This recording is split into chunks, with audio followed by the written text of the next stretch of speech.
Coba kembali dulu salam dalam acara podcast pada kali ini. Bersama saya, Heru Budiono, selama 30 menit nanti kita akan berbincang-bincang bersama dua narasumber yang luar biasa, kebetulan ibu-ibu. Dan tema kita kali ini adalah bagaimana pengembangan sumber daya manusia atau pengembangan kompetensi sumber daya manusia di lingkup Kementerian Lingkungan Hidup dan Kehutanan. Telah hadir di tengah-tengah kita narasumber yang pertama, ini Ibu Sinta Saptarina Sumiarno, Master of Science. Beliau adalah Kepala Pusat Pengembangan Kompetensi Lingkungan Hidup dan Kehutanan. Selamat datang di Komisi Awal, Ibu. Terima kasih, Pak. Baik, terima kasih. Dan selanjutnya yang kedua adalah Ibu Dr. Insinyur Damayanti Master Science yang saat ini beliau menduduki sebagai Kepala Pusat Pendidikan dan Pelatihan Sumber Daya Manusia Lingkungan Hidup dan Kehutanan. Selamat datang di Komisi Awal, Ibu. Terima kasih, Pak. Baik, terima kasih.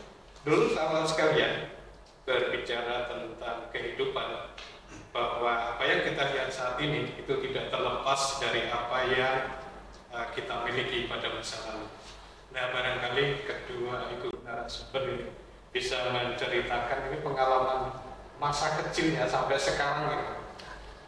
Karena kalau yang sekarang barangkali para pengusaha sudah memahami, tetapi gimana sih sebenarnya ketika masih kecil, remaja, kemudian sampai saat ini. Kita persilakan Ibu Sinta dahulu. Terima kasih, Pak. Kalau bisa 2 malam, tapi saya coba ringkas. Kayaknya ada 3 fase penting di hidup saya. Jadi waktu masih kecil, saya itu anak pertama dari 2 bersaudara, 2-duanya perempuan. Ibu saya sarjana teknik di Bandung di IPB yang mulai karirnya sebagai dosen. Namun karena beliau itu aktif di organisasi, jadinya terseret ke jadi anggota dewan beberapa kali. Bapak saya juga sangat berwawasan juga, buat ayah saya wawasan perempuan cukup dan harus bisa mandiri. Kayaknya itu yang membantu saya dan adik saya mandiri dan yakin kalau perempuan bisa berbuat saja. Masa-masa kedua terpenting saya ketika saya kuliah. Terus saya kuliah di Colorado, di S2 ini di Colorado di Amerika. Waktu itu saya di sekolah kambang. Perempuannya hanya 2. Dikerjain sampai di sana, Sinta jadi ketua Permias, jadi presiden Permias, ketua Permias itu perkumpulan mahasiswa Indonesia di Amerika.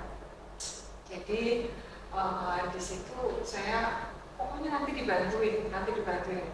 Pas hari International Day, kabur semua saya bikin sate sendiri, tapi menyenangkan di situ berorganisasi dan menempatkan posisinya sesama mahasiswa Indonesia di rantau. Ada yang baru datang, kita carikan tempat kos, carikan cari makan di mana gitu ya. Jadi itu yang masa saya juga dan di situ digembleng juga bagaimana kita disaudara orang jatuh bangunnya dan sebagainya. Yang ketiga di masa bekerja dan di situ senang sekali di Kementerian LH dulu maupun di KLH sekarang itu kita nggak terlalu berbalik juga ya. Walaupun untuk waktu pertama masuk saya di Bapeda itu komposisinya laki-laki 52%, perempuan 48%, tapi sampai ke jenjang teratas pun ada posisi perempuan. Dan di situ juga saya meyakini tidak mungkin keberhasilan suatu kompetitif itu tanpa tim yang solid.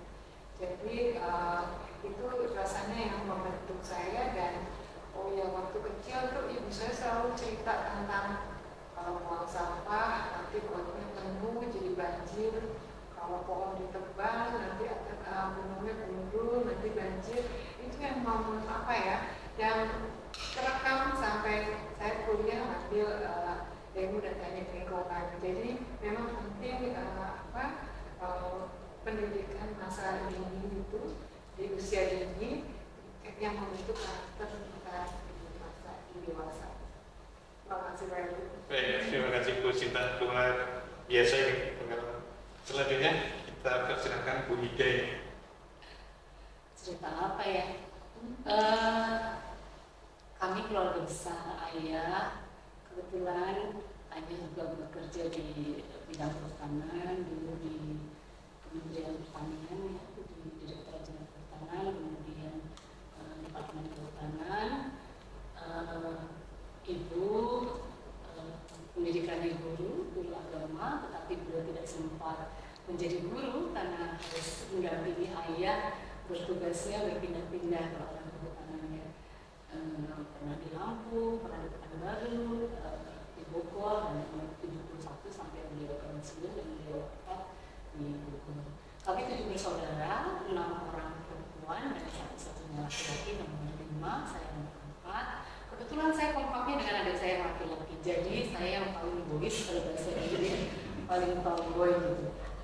Hampir semua mainan laki-laki saya ikutan dengan adik saya. Bahkan kalau kata teman orang yang melihat, saya lebih laki-laki daripada adik saya yang laki-laki. Masa kecil saya lahir di Pekanbaru, tapi nggak ingat sama sekali tentang Pekanbaru karena mulai TK sampai kuliah S1 di Bogor. Kebetulan ayah ibu menyekolahkan kami di TK-nya Tunas Rimba, Kehutanan Bangga lah gitu. TK Tunas Rimba. Kemudian SD-nya juga SD Rimba Putra. Jadi dulu di Bogor sudah sangat banyak sekolah-sekolah favorit di kota. Kami dulu masih belum masuk rumah tinggal kami itu belum masuk kota Madia, masih kabupaten, belum jadi satu dengan kabupaten. Sebagian besar orang tua di komplek kami itu menyekolahkan di kota, di sekolah-sekolah swasta yang yang sudah ternama atau sekolah negeri yang favorit lah. Tapi ayah ibu justru menyekolahkan kami di SD Rimba Putra yang memang yayasan kehutanan itu, yayasan apa ya saya lupa namanya, itu memang menyasarnya adalah keluarga menengah ke bawah gitu ya. Artinya memang disediakan dengan biaya pendidikan yang tidak terlalu tinggi sehingga bisa dimasuki oleh banyak anak. Jadi main saya itu, kalau Bu Sinta kan keluar negeri, kalau saya mainnya ke sawah, nyari tuntut gitu dengan teman-teman di Bogor, di sekitar sekolah itu, belakangan sekolah itu sawah dan lain sebagainya. Itu masa kecil yang ya bandel-bandel kotor-kotoran gitu, itu kami alami. Dan sebagian besar teman-teman itu memang anak-anaknya keluarga kehutanan gitu ya. Jadi kami walaupun dari kompleks atau dari perumahan yang berbeda, tapi kemudian kami bisa kenal satu sama lain. Kemudian itu mungkin ya yang membuat kemudian juga ada ketertarikan. Kalau tadi Bu Sinta cerita bagaimana ibunya mendidik, mengajarin, kalau saya mungkin karena tadi berinteraksi dengan teman-teman yang memang kurang lebih mungkin orang tuanya punya background yang sama. Kemudian masa remaja, nah baru setelah dari SD itu kami harus bersaing tuh masuk ke sekolah negeri Pak Heru, SMP Negeri 1 Bogor itu favorit banget di Bogor. Tes waktu itu belum pakai nem-nem kayak nilai kayak sekarang ya, nilai UN dan lain sebagainya. Jadi betul-betul berjuang, bersaing, dan alhamdulillah bisa masuk di sekolah, pindah ke kota gitu ya, naik angkot dan lain sebagainya. Kalau pas SD jalan kaki karena cukup aman karena lewat tidak lewat jalan raya gitu. Itulah yang membuat ayah ibu membiarkan kami jalan kaki. Walaupun mungkin kalau kalau untuk anak-anak ukuran itu lumayan jauh ya, 10 menit mungkin sampai 15 menit, belum lagi kalau sambil main-main, karena rombongan biasanya kami sambil main gitu ya, karena di rumah itu ada beberapa orang yang ke sana. Kemudian SMP, SMA di sekolah negeri, alhamdulillah juga bisa diterima di IPB. Nah, saya mengambil jurusan budidaya pertanian dengan program studi teknik. Mengapa? Saya sebetulnya nggak pernah terpikir juga bekerja di Departemen Kehutanan ketika itu. Tetapi pembimbing saya, almarhum Profesor Samsul saja, salah satu tokoh pertanian nasional, itu berpesan kepada saya, belum ada sarjana perbenihan yang bekerja di kehutanan. Saya pengen ada sarjana perbenihan di Departemen Kehutanan. Memang arahan beliau di lembaga penelitian, dan ketika saya lulus ada satu formasi sarjana perbenihan di dulu namanya Balai Litbang di Ciherle. Nah, saya mendaftar ke situ, ya ada formasinya. Tapi alhamdulillah diterima, tapi ternyata saya nggak ditempatkan di Balai Penelitian itu, tapi saya ditempatkan di Direktorat Penyuluhan RRR.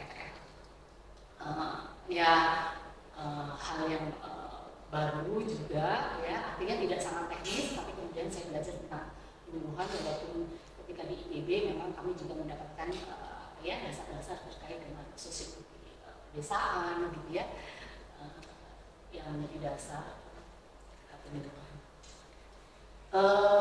Saya rasa itu mungkin ya yang kemudian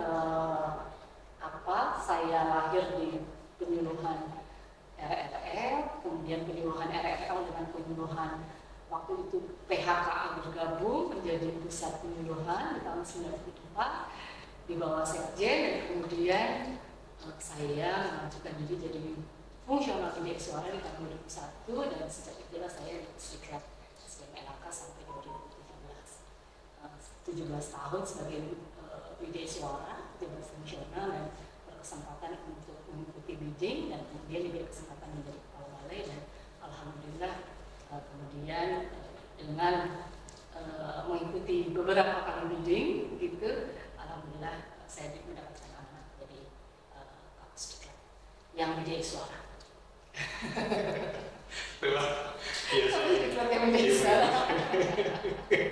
Jadi memang banyak menuju titik-titik tertentu yang harus dilewati itu. Ya. Nah, kita juga ingin tahu nih kepada kedua narasumber ini bahwa kita sebagai orang atau sebagai manusia ini mempunyai mimpi-mimpi yang perlu dibangun gitu. Nah, dari pengalaman cerita itu tadi, sebenarnya siapa sih yang paling berpengaruh atau apa, atau peristiwa apa nih yang berpengaruh terhadap hidup berdua ini, sehingga ada upaya saya harus membangun mimpi-mimpi saya untuk menjadi yang bisa dimiliki. Ya, silakan Bu Cina. Baik, terima kasih. Saya mungkin karena aku dari kecil dididik mandiri ya, jadi saya dibiasakan untuk bisa mencari solusi atas masalah yang ada seperti itu. Jadi dengan waktu semula tim yang masih kecil, misalnya waktu kasih gitu ya, dengan tim kecil terbiasa bikin bareng-bareng, bagi tugas, menghasilkan sesuatu gitu, dan saya itu tergantung dengan teamwork sebetulnya, dan saya juga selalu berbagi bahwa kita tuh harus punya legacy gitu, punya peninggalan. Ini suatu amanah yang kita tanggung jawabnya nggak cuma ke manusia, ke keluarga, dan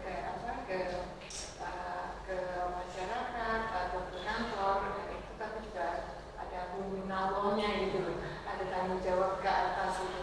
Jadi sebenarnya pas seperti yang dikatakan Pak Ginanjar kemarin ya, dan harus ikhlas karena Allah gitu. Jadi mungkin itu yang tadinya kecil, tim yang kecil, tapi tim yang besar, kok dengan tim yang besar bisa lebih mempengaruhi lagi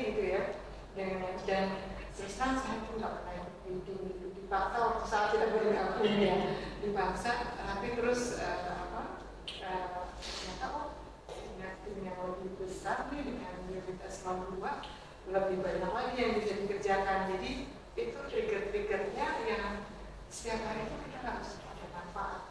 Jauh-jauh ninggalin anak, ninggalin suami, itu harus ada yang kelihatan hasilnya gitu ya. Nah, jadi alhamdulillah ketika masih dulu saya pemberdayaan masyarakat, keluarin buku pedoman-pedoman, ya RI dulu kita bikin. Lalu ketika saya di Humas, gitu, saya juga coba gimana caranya meningkatkan output pemerintahan positif gitu. Lalu ketika di AMDA, nah itu juga waktu di AMDA saya juga kaget-kaget ternyata bangunan gedung kita kerja tuh nggak ada KUPL-nya. Jadi waduh, ini ngejar-ngejar orang punya dokumen lingkungan, kita sendiri nggak punya. Ini udah dapat nggak ya? Jadi itu yang saya juga coba tanamkan, jangan nyuruh orang lain kalau kita juga belum ada. Jadi ketika saya di unit AMDA, saya begitu KUPL, saya maju tuh ke DKI waktu itu sebagai pemerakarsa, ditawarin semua orang DKI, tapi paling nggak itu yang kita lakukan, yang harus kita lakukan juga ketika saya kemarin ini di pengurangan sampah, kita punya sendiri unit unit pemegang sampah, bank sampah. Jadi sekarang masuk ke PGL juga saya, waduh, nggak boleh ngajarin orang lain, kalau kita juga belum pinter ya. Tadi juga sama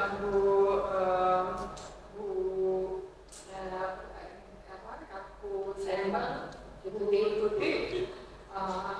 itu kompetensi harus lulus ya. Jadi kayaknya sebelum ngajarin kita sendiri harus sudah lebih ada nilai lebih, dan yaitu saya kira senang sekali kalau nantinya lebih besar, harusnya lebih banyak lagi yang bisa dilakukan, dan kita sebagai pemimpin harus mengayomi itu bukan kekuasaan gitu, itu leading, harus adaptif dan harus ngajak berhasilnya bareng-bareng gitu. Mungkin itu Pak Edo. Baik, terima kasih Bu Sinta. Selanjutnya Bu Gus Damayanti. Ini kebetulan beberapa teman ini barangkali memang sudah familiar dengan Bu Gus Damayanti. Tapi kan cerita yang tadi itu mungkin baru didengar sama.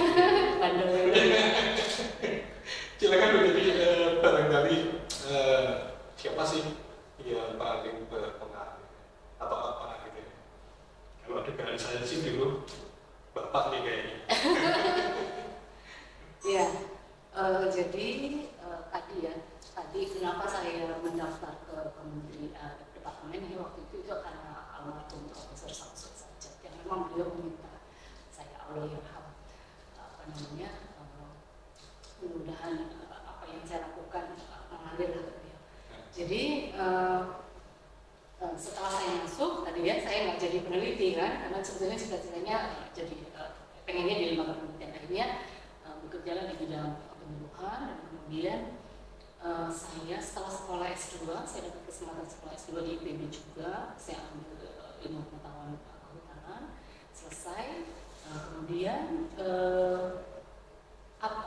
kan kalau selesai sekolah presentasi ya, kemudian direkomendasikan. Nah, waktu itu terpikir juga karena banyak saya penelitian di Balai Pemberdayaan Tanaman Hutan, kepala balainya meminta sudah jadi peneliti saja gitu kan.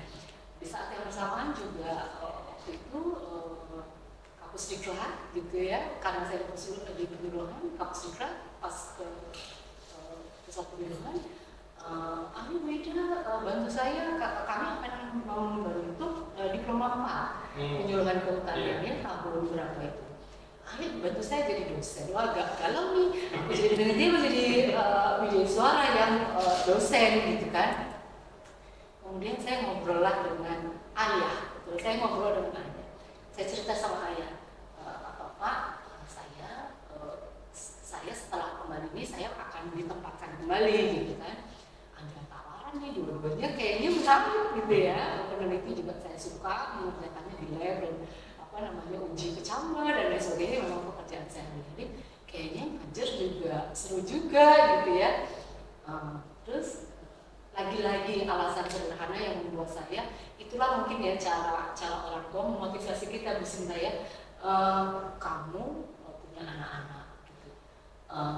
Coba mana yang menurutmu lebih mudah supaya kamu bisa tetap maksimal menjalankan tugas, tapi kewajibanmu ke anak-anak juga tetap bisa jalan gitu. Jadi beliau bukan kamu di sini aja enggak seperti itu gitu ngobrolnya dengan saya. Kalau kamu jadi peneliti, misalnya kamu masuk ke hutan, kan misalnya kebayang misalnya eksplorasi sumber daya genetik gitu ya, masuk kamu meninggalkan anak-anak gitu. Nggak seperti sekarang kan ada sinyal, ada HP dan lain sebagainya gitu ya. Mungkin kalau ada misalnya anak tidak boleh sakit dan lain sebagainya, ini jadi obrolannya itu bukan obrolan yang ilmiah, begini gitu ya, enggak. Tapi kalau kamu menjadi suara, lalu tidak kamu mengajar itu di balai, di kota, mungkin lebih mudah. Dari sisi itu mungkin seperti itu. Gitu ngobrolnya sederhana. Ya juga ya, artinya karena memang sebagai perempuan kita mau nggak mau tetap harus memikirkan kewajiban kita, tidak semata-mata karir apa yang menjadi cita-cita kita gitu. Kembali ke pemikiran itu, walaupun ya ketika seseorang perempuan memilih untuk mengejar apa yang menjadi cita-citanya juga boleh-boleh saja ya, masing-masing punya pilihan. Nah kemudian dengan ngobrol-ngobrol itu, kemudian ngobrol-ngobrol yang lain, saya memutuskan untuk kayaknya saya jadi pemilik suara aja deh gitu. Nah oleh karena itu maka kemudian saya waktu itu memang kembali ke rekomendasinya kembali ke penyuluhan. Rekomendasi lain adalah bisa peneliti dan bisa widya suara. Kemudian saya mengajukan diri, memang meminta jadi widya suara gitu ya, karena saya melihat kelihatannya jadi fungsional, lebih bisa mengeksplor apa yang saya miliki. Dan ternyata benar gitu ya, karena kemudian bukan penilaian saya sendiri, tapi banyak teman-teman, banyak senior yang melihat bahwa ternyata banyak potensi saya kemudian tereksplor dan bisa dikembangkan ketika saya menjadi fungsional. Dan nggak terasa 17 tahun gitu ya jadi widya suara. Itu juga yang satu hal lagi yang selalu diingatkan oleh ayah adalah bahwa jangan berhenti belajar, apapun itu, kamu suka tidak suka, tertarik tidak tertarik, tetapi kalau itu bisa bermanfaat, pelajari.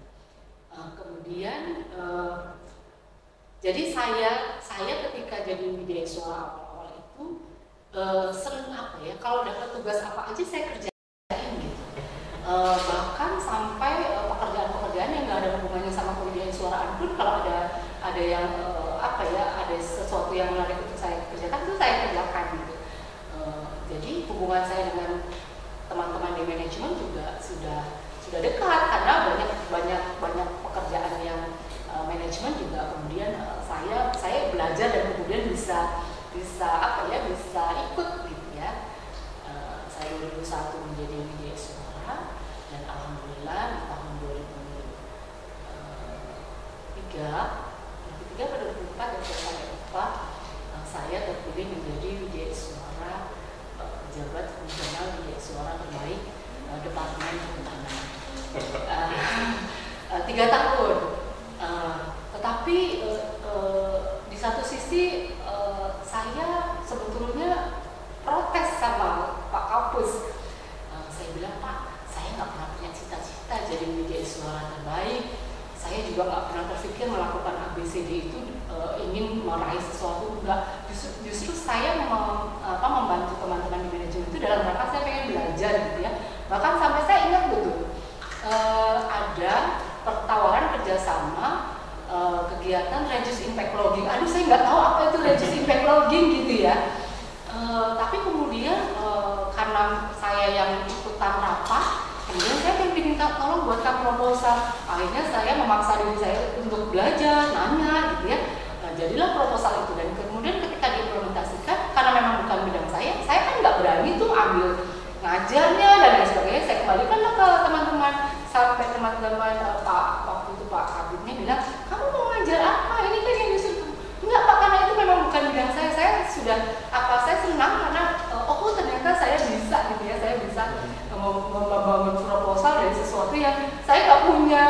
latar belakang sama sekali tentang ilmu itu. Karena pesan ayah tadi ya, belajar aja walaupun kamu nggak bisa, toh kalaupun hasilnya nggak bagus ya memang karena artinya nggak usah kecewa karena memang itu bukan bidang yang kamu kuasai. Mungkin itu ya yang mendorong, memotivasi saya untuk terus belajar. Kemudian saya seperti punya gini, nggak tahu saya seperti punya siklus 3 tahunan gitu ya. Kalau udah 3 tahun saya tuh udah gelisah, aku ngapain lagi ya ketika fungsional itu. 2001 saya jadi widya suara, 2004 saya jadi widya suara. Aku ngapain lagi? Akhirnya saya sekolah. Saya adalah widya suara pertama yang sekolah ambil S3. Waktu itu diketawain, ngapain kamu sekolah S3? Nggak usah S3 aja bisa jadi widya suara utama. Itu komentarnya itu, dan nggak 1 2 banyak. Terus saya pengen bersekolah gitu. Nah, setelah itu baru tuh angkatan berikutnya banyak widya suara sekolah S3. Setelah kembali, kemudian mulai lagi aktif. Kemudian apalagi ya gitu, terus saya pengen jadi pengajar di saya pengen jadi international trainer. Kemudian ada kesempatan ada workshop, regional workshop ASEAN, ada apa, kemudian ada JICA international training, terwujud gitu ya, walaupun nggak sering-sering banget, tapi apa yang saya pernah pengen ini gitu ya, itu alhamdulillah gitu dikasih jalan. Kemudian setelah itu apa lagi ya, saya pengen jadi widya suara nyaman. Dan alhamdulillah waktu itu ada tawaran TOF, training fasilitator untuk latsar. Akhir tahun ininya, namanya TOF-nya, waktu itu sudah nggak ada anggaran kalau nggak salah di Puspikla, sehingga disampaikan oleh manajemen kelihatannya kami nggak bisa memfasilitasi full untuk kegiatan itu. Ditawarkan ke banyak orang, nggak ada yang mau karena mungkin udah akhir tahun dan lain sebagainya. Akhirnya saya dipanggil karena memang salah satu syaratnya adalah yang mendapatkan penilaian baik dari peserta, dan kebetulan saya 3 kali itu dapat penilaian baik. Ada 3 orang yang direkomendasikan. Ikutlah kami gitu ya, ikutlah kami bertiga dari Puspikla. Nah, saya ada 3 agenda yang diikuti oleh masing-masing. Saya udah kompakan nih sama bertiga, pokoknya kita nggak boleh malu-maluin KLHK ya, kita harus jadi yang terbaik di setiap agenda gitu kan. Jadi seriuslah kamu bawa printer, bawa apa supaya performnya ketika evaluasi terakhir itu micro teaching kita bisa maksimal gitu. Dan alhamdulillah saya tertinggi nilai saya di agenda saya, teman-teman yang lain juga begitu. Dan karena tertinggi maka kemudian kami menjadi widya suara master trainer, sehingga ditugaskan oleh LAN mengajar ke kementerian-kementerian lain. Itu mungkin yang salah satu buah dari bahwa terus belajar dan selalu berusaha untuk maksimal gitu, dan ternyata ya memang ada hasil dari apa yang kita seperti itu jadinya. Dan setelah itu apalagi ya, kalau ada kesempatan open bidding, bisa nggak ya saya jadi $1.000? Tanda tanya besar juga. Satu, pangkat saya sudah tinggian, sudah 4C, umur saya sudah 50 waktu itu, tapi banyak orang yang mendorong, kamu bisa deh, kayaknya bisa deh, kamu punya kompetensi manajerial juga, bismillah gitu, coba. Walaupun harus berjuang jatuh bangun, ya alhamdulillah tahun lalu diberi kesempatan duduk di posisi yang sekarang. Seperti itu Pak Ken. Jadi lebih panjang sama dari cerita ini, cerita saya nggak bisa ya terima kasih Ibu berdua ini. Jadi dulu sahabat, jadi kalau kita lihat apa yang disampaikan oleh kedua narasumber kita, bahwa upaya yang sungguh-sungguh yang kita laksanakan itu akan memberikan hasil yang terbaik lah buat kita semua. Nah dulu sahabat sekalian, daripada kedua ibu narasumber, kita selanjutnya akan melihat di kiprah itu ke institusi masing-masing nih Bu ya. Kalau tadi kita berbicara tentang kita akan coba lihat ini Bu. Kita ke Ibu Sinta dahulu ini. Ya walaupun kita juga tahu baru bulan-bulan ini Bu ya, Ibu di Pusat Pengembangan Generasi Lingkungan ini. Tetapi sebenarnya apa sih Bu yang bisa disampaikan atau bisa diberikan untuk upaya dari Pusat pengembangan ini untuk dalam upaya pembinaan perilaku peduli dan berbudaya lingkungan hidup yang telah dilakukan. Baik, terima kasih Mas Heru, sedulur sawala yang kami banggakan. Mungkin nyambung sedikit dari Bu Ida. Kalau Bu Ida nggak pernah punya cita-cita jadi widyaswara, saya tuh dari sejak eselon 4 minta jadi widyaswara nggak dikasih-kasih. Saya cari yang di rumahnya banyak. Terus kan saya ambil S1-nya itu teknik arsitektur karena saya pengen kerja di rumah, pengen sama anak-anak gitu ya. Sekarang sih enak bisa kerja online gitu ya. Dulu kan nggak ada opsi itu, jadi saya sampai ngambil teknik arsitektur itu karena itu. Cuman karena udah jatuh cinta di lingkungan, mengapa lingkungan, saya jadi sekolah di lingkungan dan masuk ke waktu itu Bapeda. Nah, jadi ketika baru-baru ini saya dilantik untuk di pusat pengembangan generasi lingkungan hidup dan kehutanan ini, teman-teman lama saya kok dijawab-jawab, kesampean juga ya kesampean juga di sini. Karena menurut saya pendidikan itu sesuatu yang amat jariah gitu loh. Kita yang udah meninggal nanti ilmunya masih amalannya masih mengalir, terus itu juga bermanfaat buat semua. Jadi memang ada passion yang sebelumnya nggak kesampaian. Jadi saya dilatih di akhir Ramadan, saya kerja di awal Syawal, ini mudah-mudahan benar-benar dijalani dan senang sekali ketika bisa bergabung di sini. Saya juga tambah ilmu baru gitu ya, dimana betul pembinaan perilaku peduli dan berbudaya lingkungan ini dicoba diimplementasi secara formal dan informal kepada generasi muda yang notabene Gen Z, milenial, dan Gen X ya, dimana ini sekarang di usia produktif yang banyak. Jadi saya kira ini sangat strategis, dimana mereka juga punya ilmu digital. Sekarang apa-apa harus digital, kayaknya tepat untuk memaksa mereka menjadi agent of change.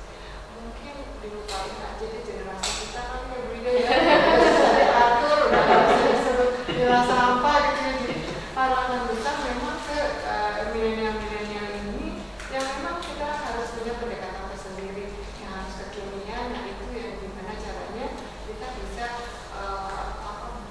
blending dengan mereka punya passion, terus gimana kita juga dengan digitalisasi itu bisa masuk ke mereka gitu. Terima kasih. Kemudian selanjutnya di samping perilaku lingkungan tadi, karena ada satu lagi yang ditekankan di pusat ini adalah tentang pembinaan untuk wirausaha kreatif ini. Nah, barangkali nanti ada gambaran kedepannya mau seperti apa ini untuk wirausaha kreatif ini.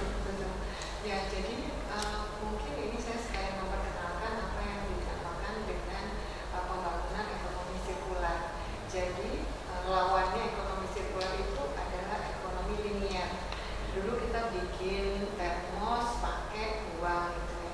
Sekarang kan selama ini masih bisa dipakai lagi, selama misalnya bekas nikel itu masih bisa dipakai lagi, itu harus dipakai terus-menerus. Kalau Betawi kagak ada matinya gitu ya. Jadi itu yang dikenal dengan 3R, reduce, reuse, recycle. Pertama, kalau bisa kita tidak menghasilkan sampah, jangan menghasilkan sampah. Jadi kalau bisa pakai tumbler, kita nggak akan bikin sampah botol sama sekali. Kalau terpaksa kita harus bawa karena memang kondisinya kita harus bawa botol, usahakan ini bisa dimanfaatkan kembali. Terus mungkin dipakai buat pot atau apa.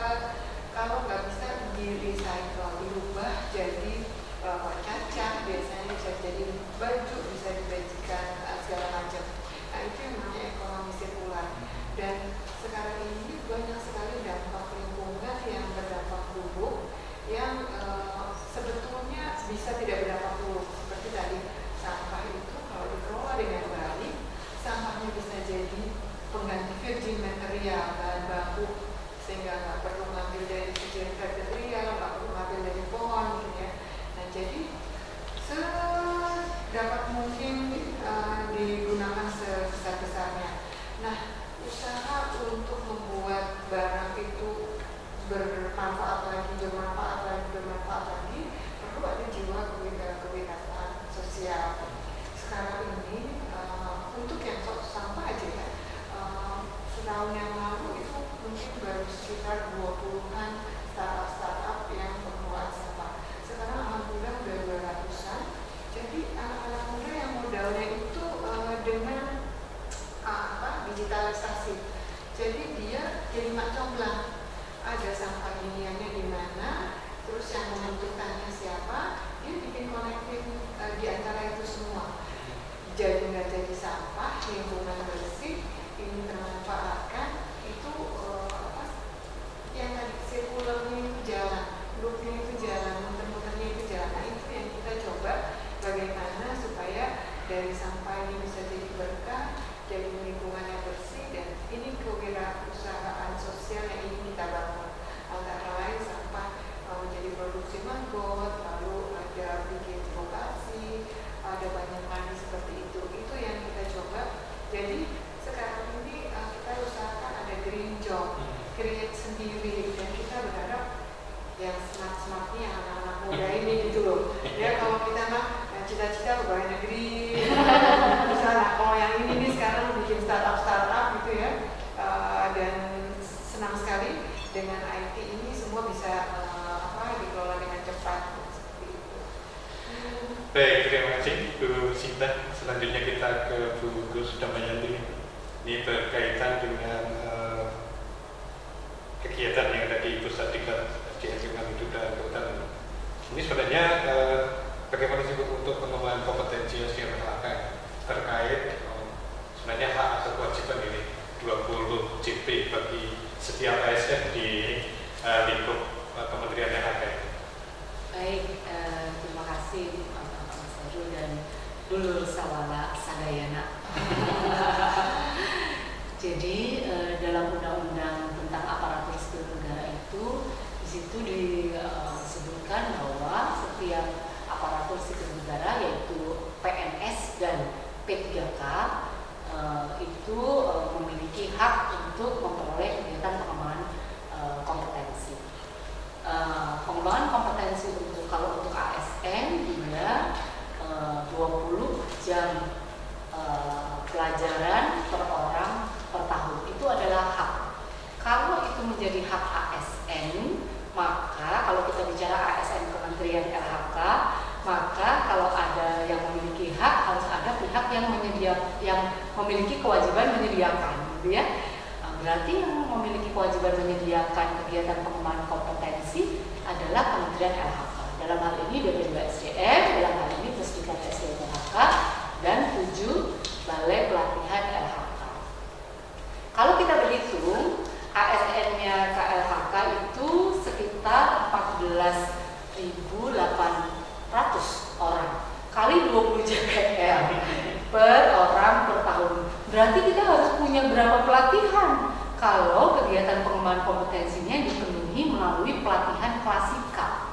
Ya, hal itu tentu saja sangat tidak mungkin untuk dilaksanakan. Oleh karenanya maka kegiatan-kegiatan pengembangan kompetensi itu diarahkan untuk dipenuhi melalui berbagai jalur pengembangan kompetensi. Kita tahu jalur pengembangan kompetensi itu ada 2, pendidikan dan pelatihan. Untuk pelatihan itu ada pelatihan klasikal dan non klasikal. Masing-masing jalurnya macam-macam. Klasikal misalnya ada pelatihan sendiri, kemudian ada bimbingan teknis, ada workshop, ada seminar, itu termasuk yang klasikal misalnya. Kalau yang non klasikal ada magang, ada community of practice atau kelompok belajar bersama, ada apa lagi ya,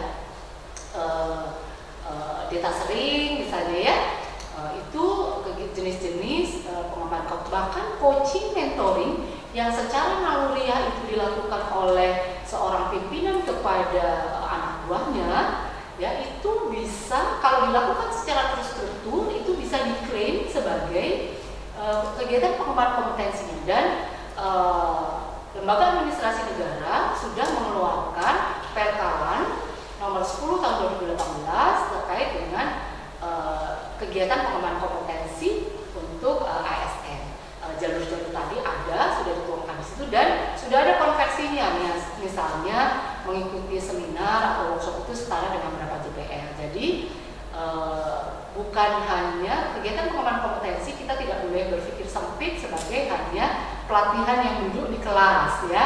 Ada pelatihan pun sudah ada yang e-learning, jarak jauh begitu ya, maupun bentuk-bentuk pengembangan kompetensi yang lain. Nah, sehingga itu yang kemudian didorong oleh sebuah konsep yang kita sebut sebagai corporate university, di mana kegiatan pengembangan kompetensi bukan hanya tugas dari lembaga diklat atau lembaga pelatihan atau lembaga pengembangan kompetensi, tetapi menjadi kewajiban seluruh satuan kerja, satuan organisasi yang ada di sebuah organisasi besar yang dalam hal ini kita Kementerian LHK. Nah, ini semua harus dilakukan secara terintegrasi. Bagaimana terintegrasinya adalah tentu saja semua tahapan yang ada di BP2SDM ya, bagaimana mengidentifikasi kebutuhan, mengenali gap kompetensinya, menyusun standarnya, kemudian memenuhi gap kompetensi tersebut, dan gap kompetensi itu dipenuhi melalui tadi banyak sekali pilihan pengembangan kompetensi. Mungkin juga gap kompetensi tidak harus diselesaikan, jawabannya adalah melalui pengembangan kompetensi. Ketidakmampuan, contoh saja misalnya ya, jabatan fungsional tertentu, mengapa dia tidak bisa menunjukkan kinerjanya? Jangan-jangan karena dia tidak dilengkapi dengan equipment yang dibutuhkan untuk dia bekerja. Dia punya kompetensi tapi equipmentnya nggak ada, berarti dia nggak bisa berkinerja baik. Yang kelihatan adalah dia nggak kompeten karena dia nggak pernah mengerjakan itu. Padahal sesungguhnya mungkin dia tidak dilengkapi dengan equipment atau peralatan yang dia butuhkan untuk dia bekerja. Nah, sehingga konsep corporate university itu tadi terintegrasi bukan saja oleh lembaga pelatihan atau lembaga pengembangan kompetensi, tetapi juga terintegrasi dengan apa yang menjadi kebutuhan nyata di Direktorat Jenderal Teknis di KLHK, misalnya KSP 3, Gakum, KSPAE, dan lain sebagainya. Dan kemudian ada sebuah konsep pengembangan kompetensi yang ini didorong untuk diwujudkan dalam corporate university adalah bahwa kegiatan peningkatan kapasitas atau pengembangan kompetensi itu sebetulnya tanggung jawab besarnya itu ada di pribadi masing-masing. Ada yang sering kita sebut sebagai konsep 10, 20, dan 70. 10% itu memang akan dipenuhi melalui kegiatan pelatihan atau pengembangan kompetensi yang sifatnya formal. Tadi ya, bisa pelatihan yang klasikal maupun non-klasikal. 20% itu bagaimana kita mengembangkan kompetensi karena adanya interaksi kita dengan yang lain, misalnya dengan pimpinan, dengan kalau media suara ya, misalnya teman-teman punya media untuk berinteraksi sesama jabatan fungsional, polhut, misalnya teman-teman pedal gitu ya, berinteraksi dengan sesama jabatan fungsionalnya atau berinteraksi dengan yang lain. Disitulah 20% itu kita gunakan untuk belajar, mendapatkan pengalaman dari yang lain, tukar pikiran dan lain sebagainya. Dan yang 70% yang paling besar ini adalah tanggung jawab pribadi kita masing-masing untuk membuat, menemukan apa sih kompetensi yang kita butuhkan untuk mengerjakan tugas yang menjadi amanat untuk kita jalankan, dan apa yang harus kita lakukan untuk memenuhi gap kompetensi itu. Apakah kita akan yang senang baca, ya cari buku yang sebanyak-banyaknya terkait dengan bidang yang kita harus kuasai, atau kita datang seminar ya untuk secara mandiri begitu, atau kita melakukan banyak sekali kegiatan pengembangan kompetensi yang bisa kita lakukan secara pribadi. Jadi ya memang kalau konsep ini bisa kita lakukan, tugas BP2SDM akan tersupport oleh S1 sampai lain. Seperti itu kurang lebih konsep, dan sebetulnya arah ke sana itu sudah kita lakukan gitu ya. Kegiatan-kegiatan kita sudah mengarah ke sana, hanya memang perlu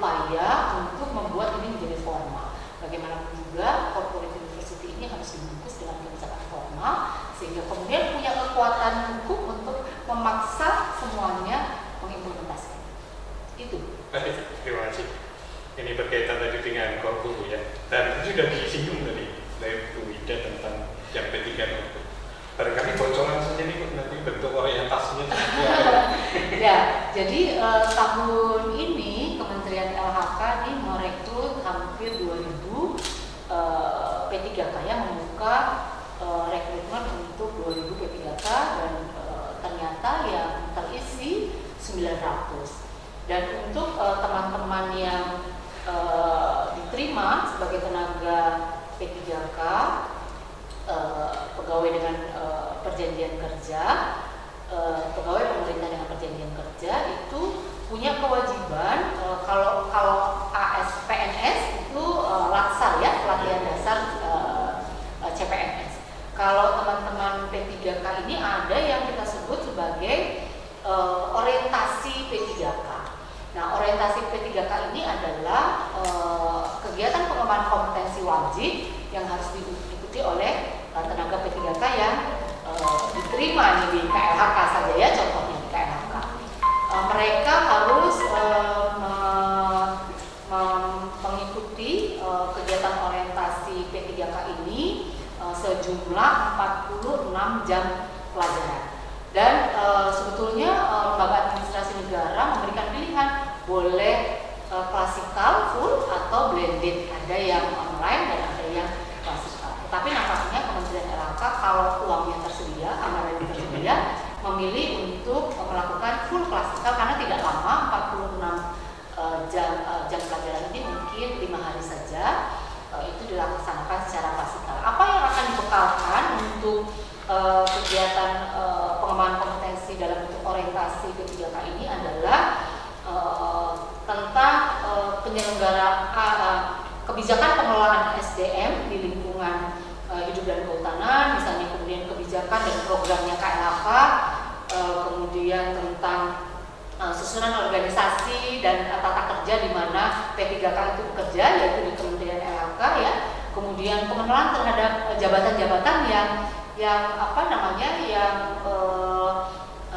menjadi tugasnya masing-masing P3K, karena sebagian besar P3K ini mereka sudah diangkat sebagai jabatan fungsional ya, ada penyuluh, ada perencana, ada PEP ya, mengenai ekosistem lokal.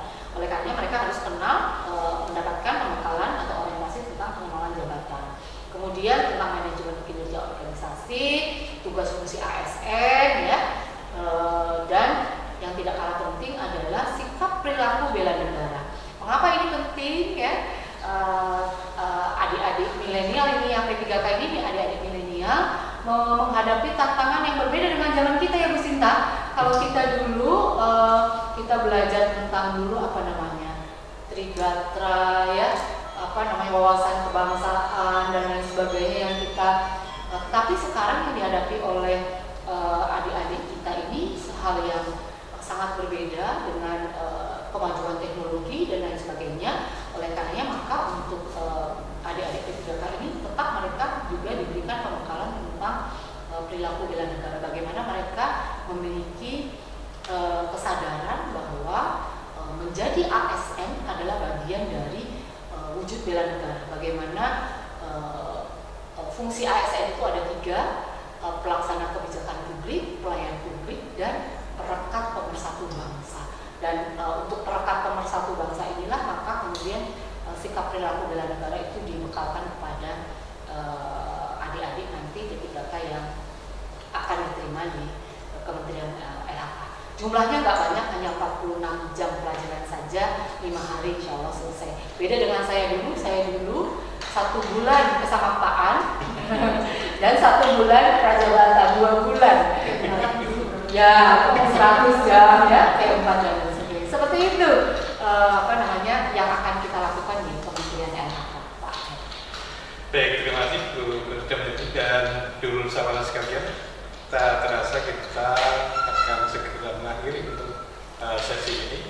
Sebelum itu barangkali dari kedua narasumber, dari Bu Sinta mungkin ada pesan ini buat generasi lingkungan berkaitan dengan kelestarian lingkungan dan dengan hidup dan kehutanan dulu. Ya, baik. Terima kasih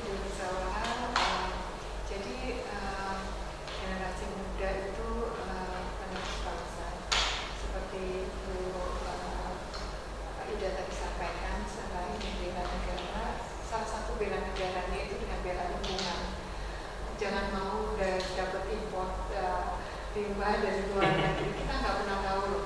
Dan di luar sana itu sudah sangat solid, misalnya EU gitu ya, di Eropa itu supaya mereka kuat di regionnya. Nah, kita juga berharap ini yang sedang dipimpin oleh Pak Jokowi di lingkup ASEAN bisa sekuat EU juga gitu ya. Jadi saya kira ini perlu sekali selain kebangsaan juga kecintaan terhadap lingkungan, militansi terhadap pelestarian alam, dan ini sebetulnya buat mereka juga, dan rasanya mereka sebagai agent of change itu harus punya sikap yang nggak bisa berubah dalam sekejap sih ya. Kalau kompetensi mungkin belajarnya 48 jam, tapi memang social behavior change itu lama gitu ya, dan sekarang nggak bisa hit and run KIE ya, komunikasi informasi edukasi, tapi juga perlu terus menerus. Makanya di kami itu ada juga pendampingan, magang supaya terus menerus, jangan langsung dilepas. Jadi kami ini sebentar lagi sudah kali ya, udah di atas 50, jadi titip negara ini, titip titip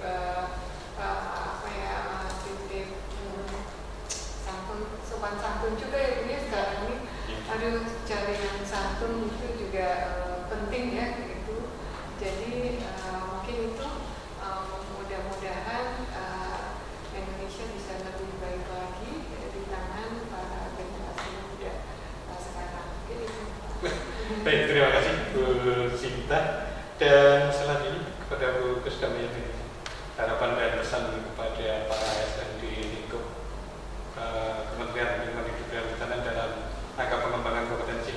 Iya, terima kasih Pak Heru. Jadi tadi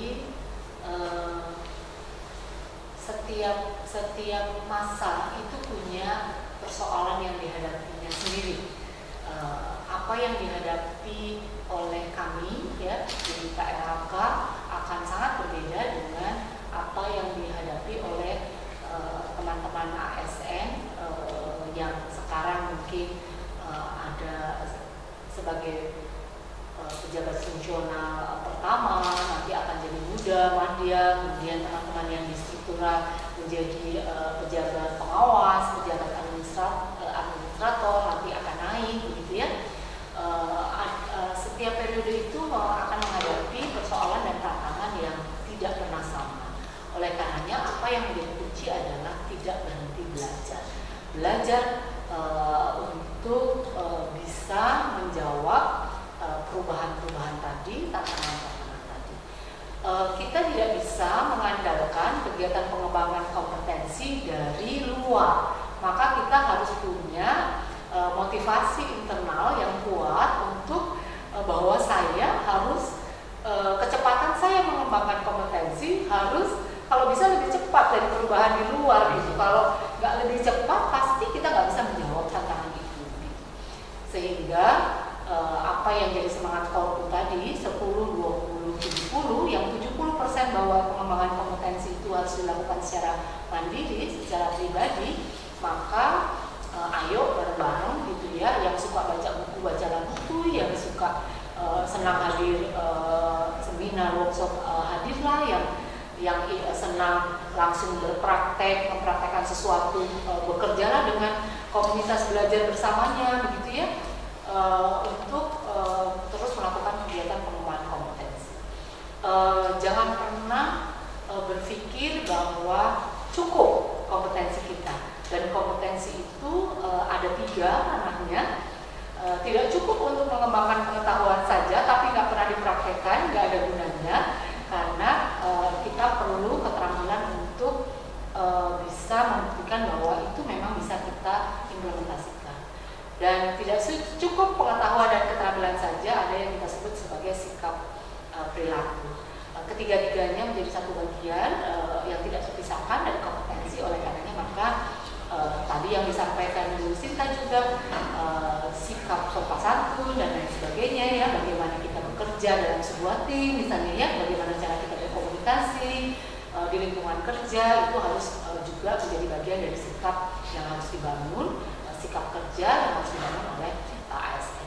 Dan sebagaimana di dalam undang-undang ASN, kompetensi ASN juga ada 3 bidangnya, manajerial, teknis, dan sosiokultural. Nah, ketiga-tiganya juga harus secara berimbang kita kembangkan. Tidak cukup kita sangat kompeten di bidang teknis, tapi kita tidak punya kemampuan kompetensi sosiokultural sehingga kita tidak mampu meletakkannya pada konteks misalnya kearifan lokal, bagaimana betul seperti Pak Heru ya, bagaimana kita luas mengkomunikasikan dan lain sebagainya, bagaimana kita mempelajari kultur di daerah tertentu, cara kita menyampaikan yakin pasti akan berbeda gitu ya di satu daerah dengan daerah lainnya. Karenanya maka ASN harus mengembangkan ketiga-tiganya. Barangkali itu yang bisa kami sampaikan. Baik, terima kasih Bu Damayanti, dan terima kasih kami ucapkan kepada kedua narasumber, Bu Sinta, Bu Gus Damayanti, walaupun lebih familiar Bu Ida Bu ya. Demikian dulu sawalan jadi pertemuan kita pada kali ini, dan sebagai akhir kata, kalau ada sumur di ladang boleh kita menumpang mandi, kalau ada umur yang panjang boleh kita berjumpa lagi. Dari kami teriring salam dari bumi